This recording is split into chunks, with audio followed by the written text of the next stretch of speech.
ఆంధ్రప్రదేశ్ మంత్రి లోకేష్ ఎక్కడున్నారో ఏ ఒక్కరికి తెలియదు. ఆంధ్రప్రదేశ్ రాష్ట్ర ప్రజలకు తెలియదు. ఆంధ్రప్రదేశ్ ముఖ్యమంత్రి పర్యటన, ఆంధ్రప్రదేశ్ మంత్రులకు సంబంధించిన పర్యటనలు పబ్లిక్ డొమైన్ లో ఉండాల్సిన అవసరం ఉంది. ప్రజలకు తెలియాల్సిన అవసరం ఉంది. వాళ్ళ పర్యటనలన్నీ కూడా ప్రభుత్వ ధనంతో జరుగుతుంటాయి. వాళ్ళ ప్రతి నిమిషం సమయం కూడా ఆంధ్రప్రదేశ్ ప్రజలకు సంబంధించిన సమయమే. లేదు వాళ్ళు ఆంధ్రప్రదేశ్ ప్రజల కోసం పని చేయకుండా 4 రోజులు 5 రోజులు లీవ్ తీసుకుని వాళ్ళ సొంత పనుల మీద వెళ్లారు, కుటుంబంతో ఎక్కడికో వెళ్లారు. ఈవెన్ ఆ విషయం కూడా ప్రజలకు తెలియాల్సిందే. ఆ విషయం కూడా పబ్లిక్ డొమైన్ లో ఉండాల్సిందే. కానీ ఎందుకో ముఖ్యమంత్రి నారా లోకేష్ వీళ్ళిద్దరూ వెళ్లిన పర్యటనలకు సంబంధించిన వివరాలని రహస్యంగా ఉంచుతున్నారు. వాళ్ళు ఎక్కడికి వెళ్లారనే వివరాలు జీఏడీ కూడా ఇప్పటివరకు బయట పెట్టలేదు. ప్రతిరోజు ముందు రోజే ముఖ్యమంత్రి రేపు పొద్దున ఎక్కడికి వెళ్తారు, ఏంటి, ఏ సమావేశానికి వెళ్తారు, ఏ టైంకి వెళ్తారు, ఎక్కడికి వస్తారు, ఇదంతా కూడా షెడ్యూల్ వస్తుంది ముఖ్యమంత్రికి సంబంధించిన షెడ్యూల్. బట్ చంద్రబాబు నాయుడు గారికి సంబంధించిన షెడ్యూల్ 30వ తారీఖు తర్వాత కనపడట్లా. ప్రతిపక్షం ప్రశ్నిస్తే ఆన్సర్ చేయడానికి ఎవరు లేరు, ఆన్సర్ చేసే ఆలోచనలో లేరు ఫస్ట్. బట్ ఆన్సర్ చేయాలి, అది బాధ్యత.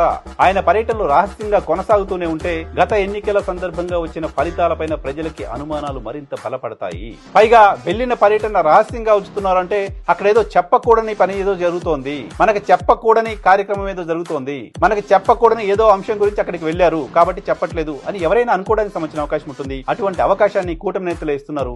కాబట్టి ఇప్పటికైనా 6వ తారీఖు వస్తారు ముఖ్యమంత్రి అని చెప్తున్నారు, 5వ తారీఖు వస్తారని చెప్తున్నారు, మళ్ళీ 8వ తారీఖు కేబినెట్ అని చెప్తున్నారు. ఇప్పటికైనా ప్రభుత్వం వైపు నుంచి అధికారికంగా ఒక ప్రకటన విడుదల చేయవలసిన అవసరం ఉంది.